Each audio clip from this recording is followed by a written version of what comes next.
Beshem Hashem, Narase, Ben Asliach. Alim la Troufa, reprise après les Chagim. On est Parashat Noach, on est Rosh Chodesh, Cheshvan depuis quelques minutes. Et sans surprise, Rabbi Nathan aussi, il a écrit sa lettre numéro Prouf Tet Zayin lors d'un Yom Rishon, un dimanche, de Parashat Noach, Rosh Chodesh, Cheshvan. Dans l'année 5594. Il écrit à son fils, a priori Rabbi Yitzhak, Ahuvi beni havivi michtavcha kibalti beyom va beyom shishi. Mon fils chéri, mon aimé, j'ai reçu ta lettre Erev Shabbat de la semaine dernière. Veine berov michtavecha afal pi shekol tza'akatecha עולה לשמיים, אך ברובם אתה בעצמך משיב תשובתך בצדך. תשובה נכונה ואמיתית. Là, il nous a dit une perle, Rabbi Nathan. Il dit à son fils, ça fait déjà plus que 100 lettres qu'on a collectées en majorité d'échanges de lettres entre Rabbi Nathan et son fils. C'est seulement pour celles qu'on a conservées. Il y en a qui ont été perdues. Rabbi Nathan, il dit à son fils, la majorité des lettres que tu m'envoies, il y a dedans Kol Tza'akatra. Il y a la voix de ton cri, de ta supplique, ton appel au secours qui monte vers le ciel. Olé la Shamaim. C'est pas une plainte, c'est au secours. Mamash, Rabbi Yitzhak, il ressent l'urgence. Hachem, j'arrive pas à étudier comme je sais que j'ai besoin d'étudier. J'arrive pas à prier comme je sais que j'ai besoin de prier. J'arrive pas à faire le chesed essentiel envers ma femme et mes enfants comme j'ai besoin de le faire. J'arrive pas à m'occuper de moi-même comme j'ai besoin de le faire. Ouvrir les yeux le matin, mettre un pied devant l'autre. Donc, il a un cri du cœur, Rabbi Yitzhak, dans la majorité de ses lettres. Et il dit, Rabbi Nathan, à son fils, dans la majorité de tes lettres, ce cri du cœur qui monte vers le ciel, c'est pas un cri simple, c'est pas un cri vain. Il dit, la majorité de ces cris que tu transmets dans tes lettres, toi-même, tu réponds,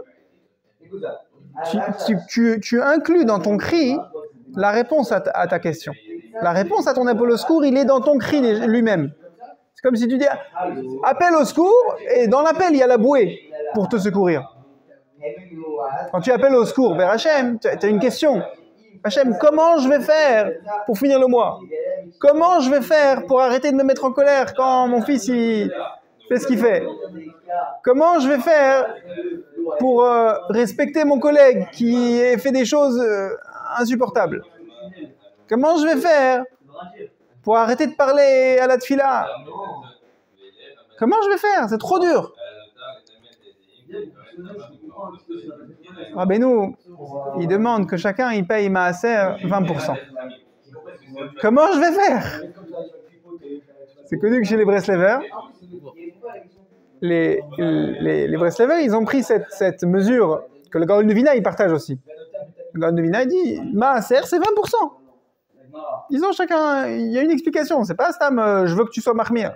C'est comme ça. Il y a d'autres versions que c'est pas 20%, c'est 10. Ok. Et chez les Breslevers, chacun, il a un carnet, à moins qu'il soit large et qu'il arrive vraiment à donner rubis sur l'ongle,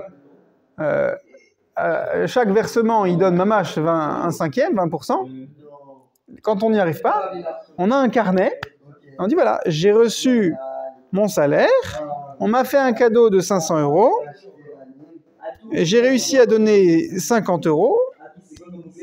Et ben, il y a les autres 50 € que je dois donner, je les note encore en tant que dette à mon maaser de mon cinquième.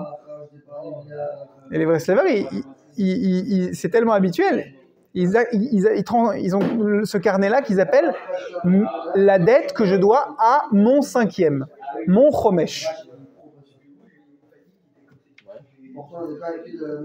C'est dur, on met la barre très haut. Comment je vais y arriver? Ok? Eh bien, Rabbi Nathan, il dit à son fils, ton appel au secours contient la réponse à ton appel, dans la majorité de tes lettres. Et cette réponse, cette bouée, cette réponse pertinente à ton cri au secours, à ton interrogation, comment je vais faire? C'est une réponse qui est nechona va'amitit. C'est une réponse en sous-entendu, entre les lignes, qui est juste, qui est pertinente et authentique. C'est pas une tentative comme ça au pif. Bifrat, ma shekatavta bimirtavcha hasamur she'en lecha makom lanus. Et en particulier dans ta dernière lettre, ton appel au secours contenait la solution tellement vraie, tellement authentique, tellement dans le mille. Apparemment, on comprend des mots de Rabbi Nathan que son fils, dans la précédente lettre de Erev Shabbat, Parashat Bereshit, qu'il disait « Papa, j'en peux plus. J'ai trop gros sur la patate. J'ai trop de choses. Ma conscience est encombrée de trop de problèmes. Je fuis. J'ai besoin d'un endroit où me décharger, me reposer. Je cherche un makom lanus, un endroit où fuir. Ki'im, et je cherche un endroit pour fuir. Likboa itim la Torah. Je cherche un endroit ou une fenêtre dans ma semaine, dans ma journée, où je pourrais likboa itim la Torah. Fixer des moments de Torah. On continue la phrase. Aitim. Des moments.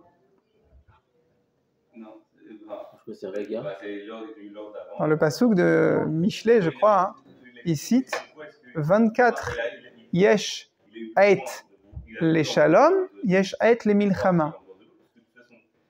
Il cite 24 situations qui sont complémentaires, une pénible, une agréable, et à chaque fois c'est un moment pour ça, un moment pour ci. Ait, aïn, tav. Et la Gemara, elle dit likboa itim la Torah. Elle dit pas likboa zmanim la Torah ou likboa regaim la Torah. Elle dit itim. C'est un moment, un rendez-vous. Et là, Rabbi Nathan, il nous sort une tirade qui va te toucher au cœur. Tu sais quoi, mon fils Rabbi Yitzhak, mon cher fils Rabbi Yitzhak? Le fait de chercher dans un moment fixe de Torah un refuge, c'est Emet veyatziv venachon vekayam veyashar. Les 15 qualificatifs par lesquels on loue, on encense la lecture du Shema Israël. Ouais, le matin, tu dis Emet veyatziv venachon vekayam veyashar, les 15 mots là. Rabbi Nathan, il dit, c'est juste, exactement comme le Shema Israël. Le fait qu'un juif, il a besoin de fixer des moments de Torah pour pouvoir fuir le trop-plein de sa vie qu'il n'arrive pas à encaisser, c'est juste, comme le Shema Israël. Adavarazé, c'est juste. Cette chose-là, elle est juste. Cette remarque que tu as, cet appel au secours que tu as lancé, il est juste. Ki bevada'i Torah utfila hu ikar bait manos mikol ma she'over ala adam bechol yom. Alors là, Rabbi Nathan, il ouvre un peu. Il ne dit pas que les moments de Torah fixes, il dit Torah utfila. Et il va ouvrir encore plus, il va dire le Sidour, la Hamida, les Psuket des Imra, les Teilim, et Hitbodedut, et les moments de Torah fixes. Quand c'est pas fixe, c'est bien aussi, mais c'est le fixe qui a du punch. Quand quelqu'un il va faire un télim par-ci par-là, bon, c'est bien. Mais le bonhomme qui a un seder, il finit le Sefer Teilim chaque semaine, comme notre cher ami Rabbi Yehoshua, ou chaque mois, comme c'est très répandu. Au moins, il fait un Teilim par jour. Au moins une page de Teilim par jour. Le fait qu'il soit fixe, c'est pas la même force. C'est bien plus fort. Le fait que un bonhomme, il est une shigra, il est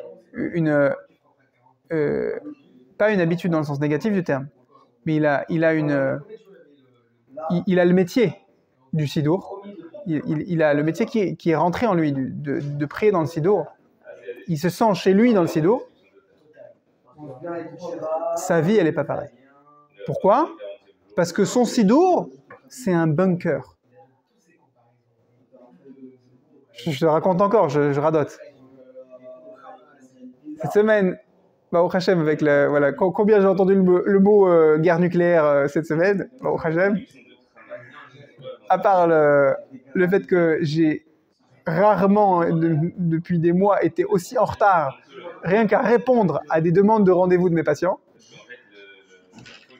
sans parler de comment je vais finir le mois, Baruch Hashem, il me fallait vraiment un endroit où me réfugier. Et hier soir, j'arrive en retard au Minyan de Harvit. Je venais de déposer mon fils à un cours de musique. Je file au Minyan qui est à 3 minutes en voiture à côté du cours de musique. J'arrive. Je pensais qu'ils avaient déjà fini la Hamida. J'essaie vraiment... allez, de toute façon, il faut bien que je fasse à Harvit, alors fais-le dans une synagogue au moins. Ah, c'est bon, ils n'ont pas fini la Hamida, donc ça va s'appeler que j'ai prié Béminian, même si je vais faire le Shema Israël à l'envers après la Hamida. J'ouvre mon sidour, et là je me dis, enfin, mon bunker. Ici, je vais pouvoir poser mes sacs, mes valises, et, comme tu me connais, même quand j'arrive dans un minyan pour faire Harvit, j'ai quand même un sac avec moi. J'ouvre mon sidour, et là je me dis, Hachem, si tu avais décidé d'envoyer maintenant une guerre nucléaire, je m'en fiche. Je fais ma Hamida. Et vraiment, j'en ai rien à faire de qu'est-ce qui va se passer dans le reste du monde.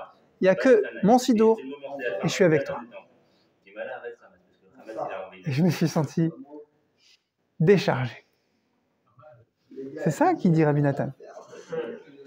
Après, quand j'ai lu ce Alim la Troufa, je me suis dit, j'aime. Waouh, merci. Il dit que Torah ou Tfila, c'est appelé un Beit Manos, un endroit, une maison d'escapade.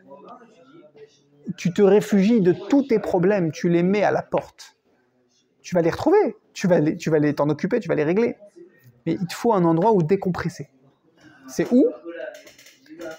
Tfila du Sidour, Hitbodedut, et un moment fixe de Torah.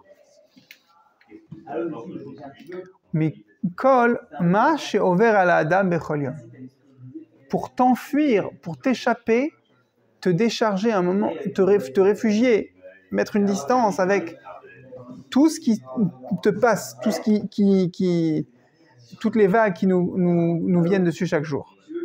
Et il en remet encore une couche, va dire Rabbi Nathan. Il dit, comme Chazal ils disent dans Kiddushin Lamed, Barati Yetzer Hara, Barati lo Torah Tavlin. Hachem, il a créé le Yetzer Hara. Tu vois comment Rabbi Nathan, il vit la paracha. Ils viennent de faire, là, il est Yom Rishon. Il est en train de répondre il est Yom Rishon de Motzei Shabbat Bereshit. Il est en train de répondre à son fils à une lettre qui a été écrite pendant Parashat Bereshit. Qu'est-ce qu'il est en train de citer? Il est en train de citer une Gemara qui parle de la création de l'homme. C'est-à-dire, qu'est-ce qui est de Parashat Bereshit. Il est en train de vivre la paracha, Rabbi Nathan. Donc, Hachem, il a créé le Yetzer Hara pour l'homme. Et le Yetzer Hara, c'est un hall, c'est un joug insupportable. C'est trop fort. Si ce n'est que Hachem, il nous a fourni un tavlin. C'est quoi un tavlin? Je peux dire soit c'est un excipient. Le principe actif du médicament, il est trop fort, il est indigérable. Il fait un trou dans l'estomac. Il y a des effets secondaires. Ça n'arrivera pas dans mon sang avant que ça m'ait fait une migraine.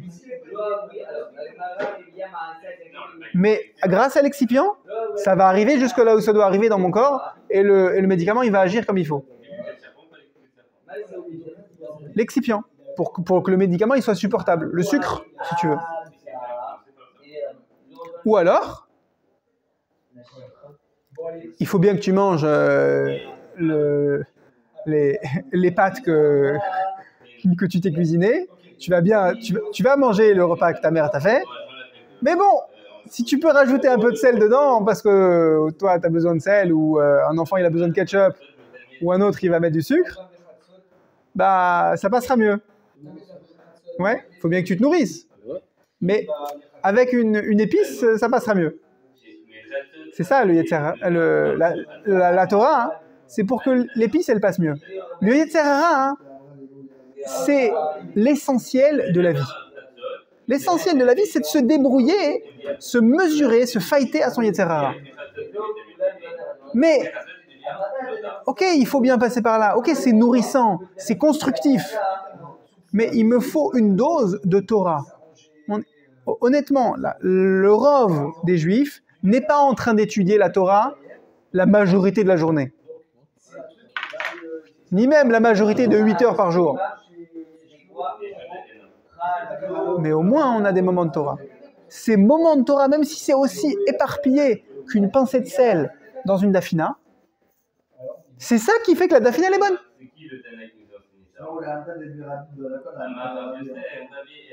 Tu vas étudier la Torah, tu vas te fixer des moments de Torah. C'est ça qui fait que ta journée, qui est tellement chargée d'épreuves, elle va devenir comme une bonne dafina. Mais attends, c'est lourd mes épreuves. Comment tu vas les assaisonner au point que ça devienne un délice? Non, c'est pas kaved. Au contraire, c'est un délice.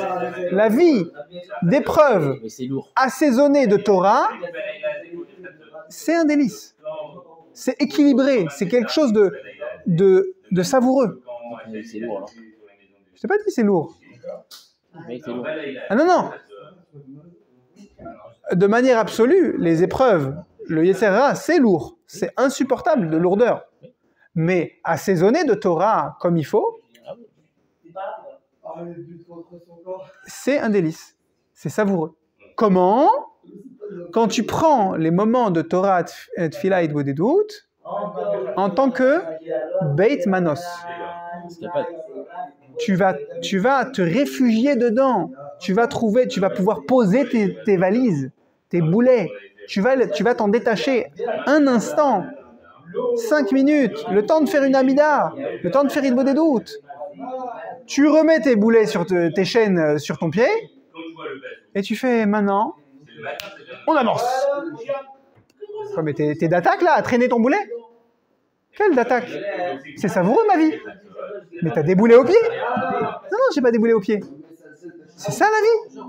On avance avec le bagage. C'est pas un boulet, c'est un bagage. C'est ça ma vie. Je croque dedans.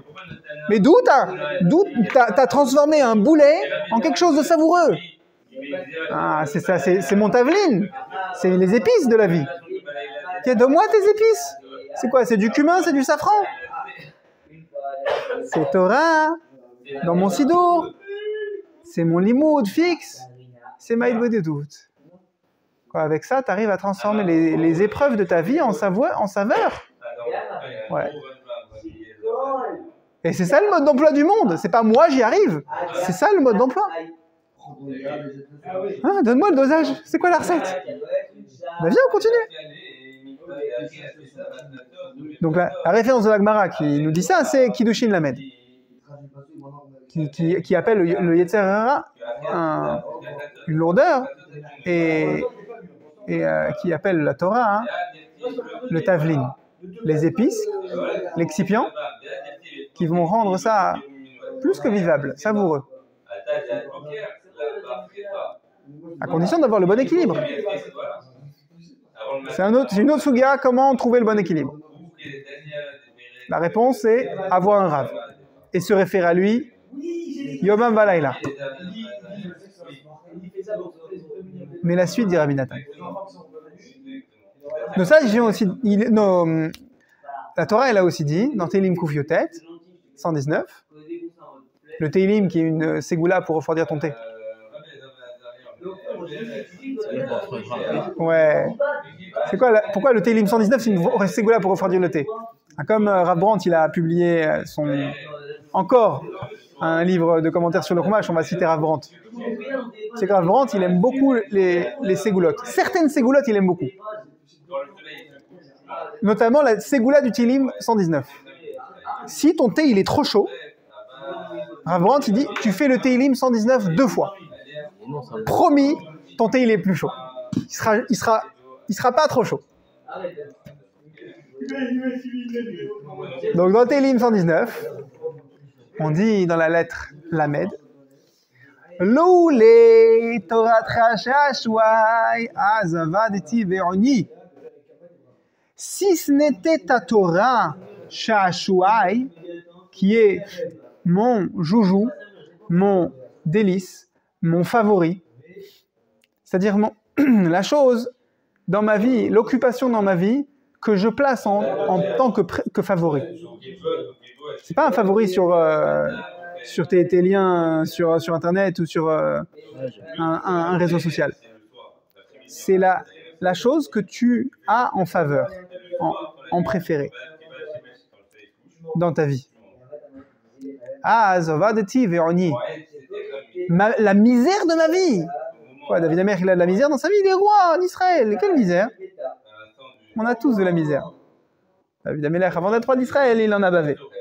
Et même un roi, il a de la misère, il a des soucis, il a des responsabilités. Eh bien, cette misère-là, elle peut amener l'homme au plus profond, au plus noir. Il peut broyer du noir, tellement il y a de la misère dans la vie de chacun. Si ce n'est que j'ai mis la Torah en préféré dans ma vie, alors la misère de ma vie m'aurait fait perdre tout. Je me serais perdu dans ma misère. Mais Simli Becha Etev Ladvarim Haele, dit Rabbi Nathan à son fils, fais bien attention à ce que je te dis. Comprends la posologie.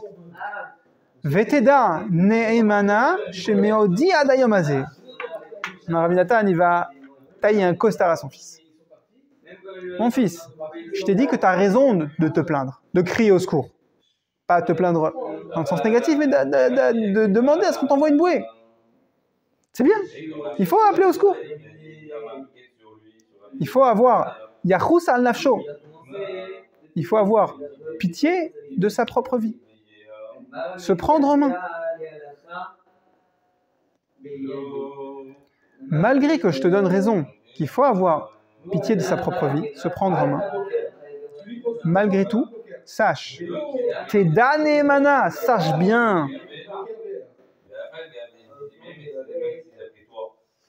Depuis que je suis en vie, jusqu'à aujourd'hui, dit Rabbi Nathan, Kimat lo haya et shelo avar alai, quasiment, il ne s'est pas passé un moment,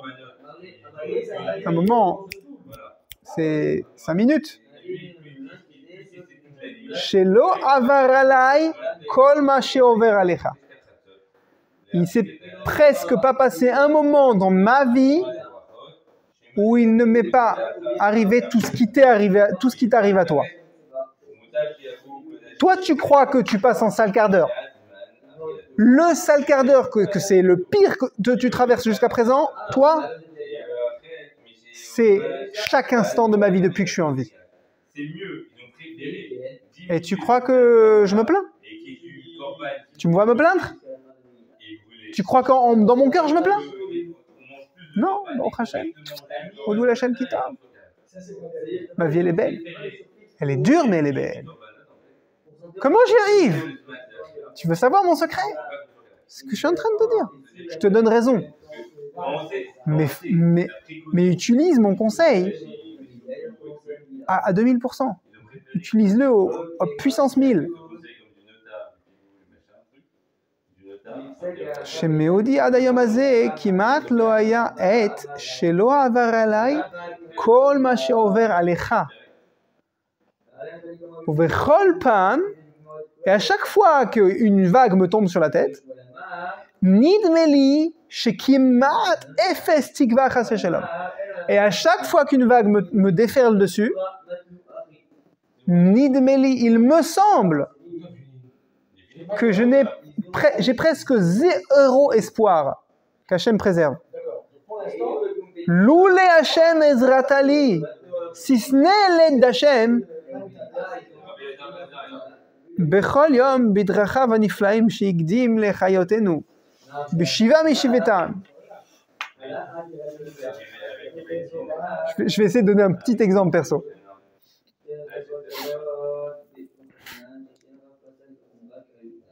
Rabbi Nathan, c'est le coffre au trésor des réconforts parmi les enseignements de Rabbeinu. D'accord? Tu veux du réconfort de la trousse de secours Breslev? C'est Rabbi Nathan. Lui, il les possède toutes. Il possède tous les pansements, tous les pommades d'arnica de chez Breslev, de réconfort, il les a. Ok? Il sait les dégainer avec une phrase bien placée, avec une histoire, avec une remarque, avec une blague. Il sait te réconforter n'importe quel bonhomme. Et malgré tout, à chaque fois qu'il lui arrive une galère, plusieurs fois par jour, il se dit « Hachem, je peux que compter sur toi pour continuer à espérer trouver une issue à ce problème. » Moi, j'ai eu une petite épreuve à mon niveau. Depuis que j'ai commencé à tailler ma part du gâteau dans ma parnassa de kiné, il m'a taillé la part du gâteau. Mais depuis que j'ai mes marques, j'ai eu mon premier coup de pression financier. Mon principal pourvoyeur d'honoraires, il m'a fait attendre un paiement pendant, au lieu de me payer en moins de 10 jours, ils m'ont payé en plus de 2 mois. Et c'est arrivé juste avant les fêtes de Tishri. Alors, je peux te dire que le prix que j'allais pouvoir mettre dans le hétrog, j'y pensais depuis que ça faisait 11 jours qu'il traînait à me payer. D'habitude, c'est moins de 10 jours. À 11 jours, j'ai fait Hachem, à Tou Bishvat, j'ai prié pour mes hétrog. Hein. J'ai mis la dose de prière. J'ai fait la tefila de Ben Ishraï. À chaque fois que j'ai pris un fruit pour faire une bracha dessus à Tou Bishvat, je fais Hachem, regarde, moi je fais une bracha sur un fruit et je te demande de me réserver un hétrog, s'il te plaît. Et pendant le mois des Louls, j'ai essayé de pleurer parce que Rabbeinu il dit que quand tu pleures au mois des Louls, sincèrement, alors Hachem il te réserve un bel hétrog. C'est pas parce que tu as un budget à 300 € pour ton loulav que tu vas forcément avoir un beau set de 4 espèces. Est-ce que ça... Bien sûr, je me suis dit, comment je vais rembourser l'argent qu'on a dépensé un petit peu en trop pendant les vacances? Et comment je vais payer les factures fixes, l'école? À fur et à mesure qu'on approchait de 2 mois d'attente, Et quand ma femme elle me dit, comment on va faire? Mordechai, quand est-ce qu'ils vont te payer? Qu'est-ce que je faisais? Écoute, Hachem, il sait que je travaille honnêtement. Je fais des efforts pour travailler honnêtement. J'essaye pas d'arrondir les angles. J'essaye vraiment. Honnête. Des fois, on m'envoie des propositions de travail sales. Je réponds honnêtement, Hachem, merci, je refuse avec les deux mains. Et là, tu me mets le coup de pression, Hachem. Hachem, j'ai que toi. Est-ce que je vais rentrer dans le bureau de la responsable financière de l'hôpital et je vais lui mettre un coup de pression, je vais lui faire une scène? Mais non, ça sert à rien. Hachem, il n'y a que toi. Alors maintenant que je sais qu'il n'y a que toi, Hachem, que je compte que sur toi, mets-moi à l'aise, s'il te plaît. Un chevaux aussi, tu veux vérifier? Tu sais, quand j'ai été payé, à Yom Tov, pendant le Yom Tov, pendant que je ne pouvais pas regarder mes comptes, à Yom Tov de Sukkot. Ça veut dire qu'au moment où j'ai choisi mes Arba Minim, j'ai dit au vendeur, je veux le 7 là. Ouais, je veux le Aleph Aleph. Ah, mais tu sais que tu es parmi mes top clients. J'en ai pas 10 comme toi. Bon, bah écoute, que t'en aies plus. Mais je savais pas où il était l'argent. Je savais que, en théorie, j'avais le budget, à condition que l'hôpital me paye sans traîner un mois supplémentaire. Alors je lui ai fait le virement, en espérant que j'allais être solvable. J'ai compté sur qui? J'ai compté sur Hachem. Ok. Moi, j'ai eu une épreuve comme ça. C'est une épreuve que j'ai pas eue depuis plusieurs années. Juste sur la Parnassa. Et je savais que j'allais être solvable. Je savais que les factures, elles étaient dans le collimateur et que je devais être payé. Par quelqu'un qui est solvable, un hôpital. Rabbi Nathan, il dit à son fils, moi, des épreuves comme ça, j'en ai plusieurs par jour.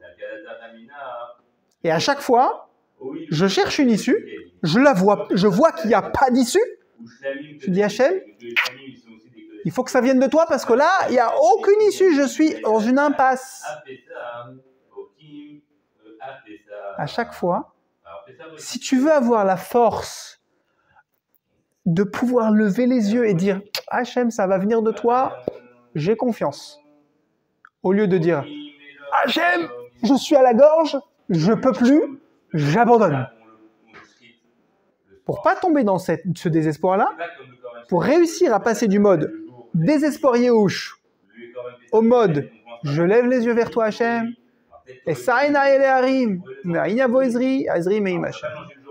Et le chanter, le mode d'emploi, c'est que tu te construises un bunker dont les briques de ce bunker s'appellent prière dans mon sidour, et tu te fixes, il te des doutes. Tu fais ça, tu traverses toutes tes épreuves haut la main. On ne te dit pas qu'il n'y aura pas d'épreuves. On te dit que Baruch Hashem, il y en aura, et tu en tireras le meilleur parti. On va progresser. V'chol pa'am nidmeli shekimat efes. Efes ikva chas v'shalom. Je ne peux espérer que dans un sauvetage merveilleux d'Hachem. Et pourquoi? Moi, quand ma femme, elle me demandait, mais comment on va faire? Je ne lui ai pas dit combien j'ai mis dans le hétrog avant d'être payé par l'hôpital. Je ne lui ai pas dit.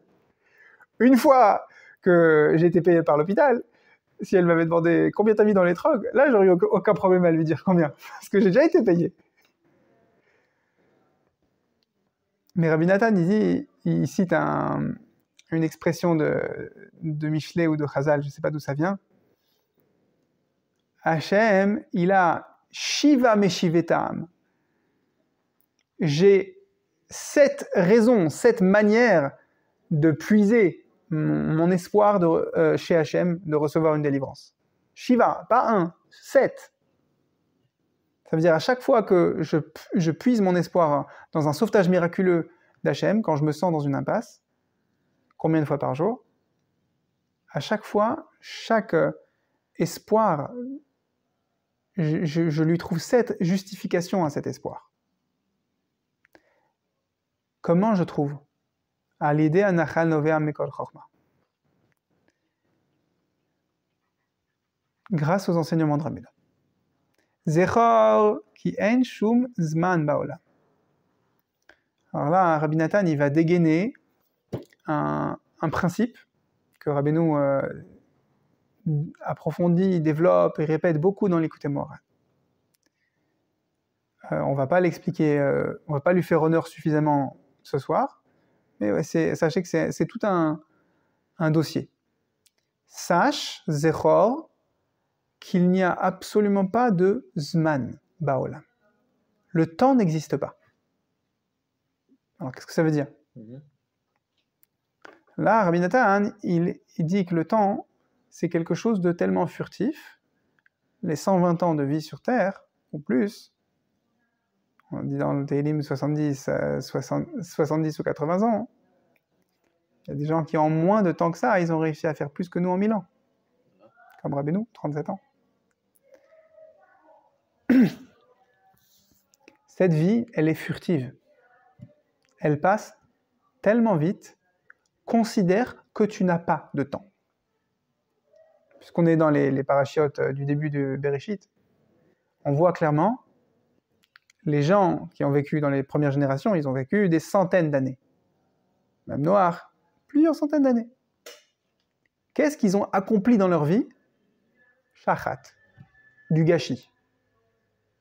Ils ont accompli du gâchis. Ils n'ont rien accompli. Alvaï qu'ils aient moins gâché. Nous, Hachem nous a raccourci la vie. Grâce à ça, on a pris conscience que la vie est éphémère. Et donc on s'est retroussé les manches. Oh, Hachem, on a aujourd'hui quelqu'un, il naît dans Torah ou Mitzvot, il a une bonne chance de faire moins que gâcher, mais d'être constructif. Pourquoi? Parce qu'il a pris conscience que la vie, elle est furtive. Il se remonte les manches, il remplit sa journée. Mais Rabbi Nathan, il dit, non mais tu peux faire mieux. Tu pourrais encore plus prendre conscience de ça et je vais t'aider. Hakol holer ou foreach, ketzel over. Tout est passager. Tout est... foreach, c'est quoi? C'est comme de la poudre, je crois, de la poussière qui vole. Comme une ombre qui passe. Où est-ce qu'on dit ça dans Chazal? Comme l'ombre d'un oiseau. La vie d'un être humain, c'est comme l'ombre d'un oiseau qui passe.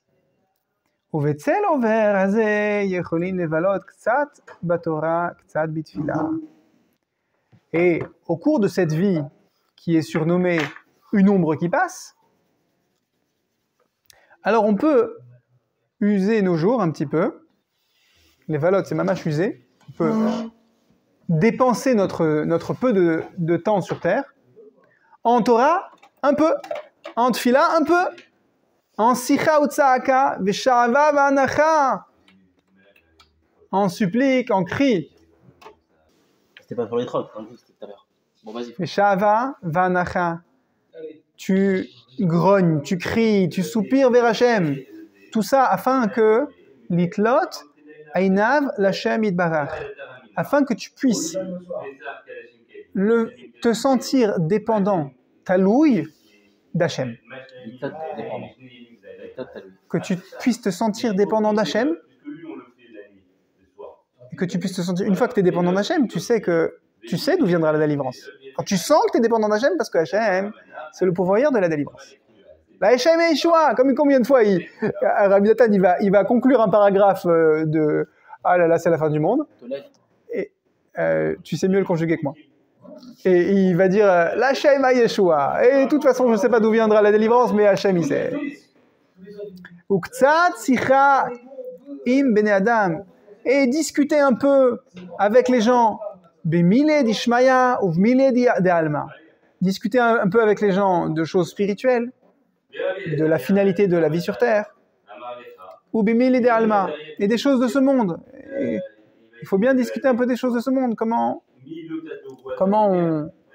on trouve un job, comment on finit le mois. Ah, il te faut une assurance vie. Ah, il faut... Tu sais que j'ai un truc pour avoir une mutuelle qui va arrêter de te ruiner.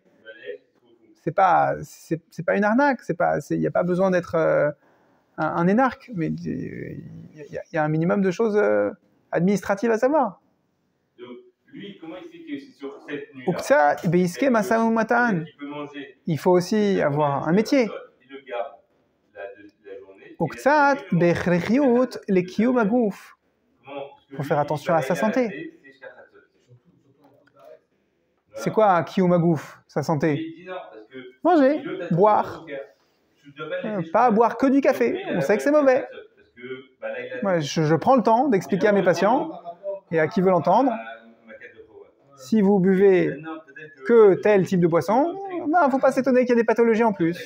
Si vous buvez de l'eau régulièrement, plus d'1,5 litre par jour, eh ben, au Hachem, vous irez moins chez le médecin. Il faut prendre le temps de faire ça. Et du coup, il y a moins le temps pour faire le reste. Il faut dormir. Il faut dormir. Se priver de sommeil, c'est pas bon.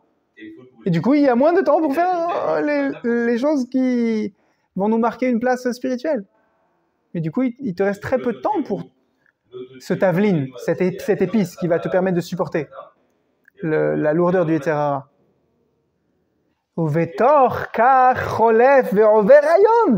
Et la journée est déjà finie.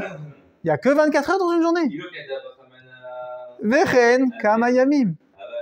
Et jour après jour, tu fais ça. Qu'est-ce qui te reste? Vetor kach chomel Hashem yitbarach umoshia veozer ma shetzrichin ki lo lanetzach yariv. Et Hashem, il a pitié de nous.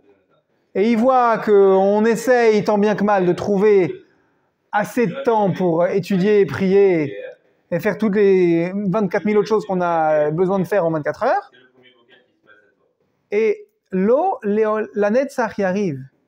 Hachem ne va pas éternellement lâcher les chiens du Yetzer Hara sur nous. Hachem, il va redresser, il va raccourcir la chaîne, il va faire en sorte que le Yetzer Hara ne va pas constamment nous menacer de ses dents acérées, et on va pouvoir souffler quelque peu. Comment? Ikar livli lachashov miyom lachavero. Ça, c'est la perle de Rabbi Nathan dans cette lettre-là, la lettre numéro 116, Kouftet Zaïd. Donc, comment réaliser cette haïtsa, cette préconisation de Rabbi Nathan? Ne pas se soucier d'un jour à l'autre. Ve'al yivalucha rayonecha. Et de ne pas te laisser perturber par tes pensées, par le flot de tes pensées. Lo minavav, lo minayati, ni du passé ni du futur. Ve'asha ve'ayom she'ata omed tuchal likpot udaleg ve'livroach mima she'ata tzarich livroach al yedei kol hanal. Et chaque heure de ta vie, tu pourras, grâce à cette concentration, le fait que tu es focalisé sur maintenant, tu pourras fuir tout ce que tu as besoin de fuir, tout le trop-plein, toutes les choses que tu n'arrives pas à gérer. Tu pourras mettre une distance et vivre ce que tu as besoin de vivre. Ve'al kulam hu yeshuat Hashem v'nifleotav.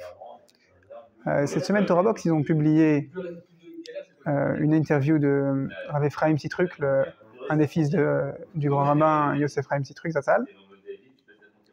Et c'est une des leçons de la vie de Rav Sitruk. C'est comment avoir une grande assiette à gérer, une vie très pleine, comme celle d'un grand rabbin. Et lui, il a vraiment chargé son assiette. Et en même temps, être un père aussi accompli que la famille Baruch Hashem qu'il a fondée. Ve'al kulam hu yeshuat Hashem nifleotav atzumim asher hu yitbarach ose im kol adam bechol yom uvcholet. Kemo sheomrim ve'anisecha shebechol yom imanu. Quand on remercie Hashem dans Modim, comment est-ce qu'on remercie? On remercie Akadosh Baruch Hu sur toutes les merveilles, les miracles, les choses qui sont acquise. Ah, Baruch Hashem, je respire.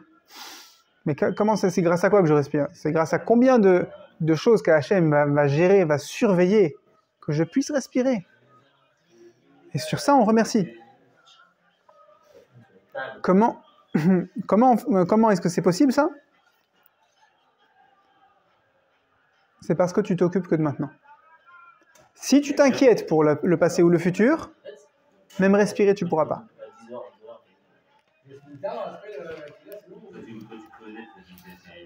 Donc dans notre paracha, hein, on n'a pas fini l'aide 116, Bezrat Hashem, on fera un complément. Et dans notre paracha de Noach, comme cette lettre est lettre écrite par Parashat Noach, il y a 2 clins d'œil. Rabbi Nathan, il parle d'un Beit Manos, un endroit où fuir. Pas fuir dans le sens négatif, un endroit où fuir pour survivre. C'est comme la Teva. C'est comme une arche pour rester vivant. Et un autre mot-clé, c'est justement de quoi est-ce que Rabbi Nathan dit que cette Teva, elle est faite, cette arche de survie.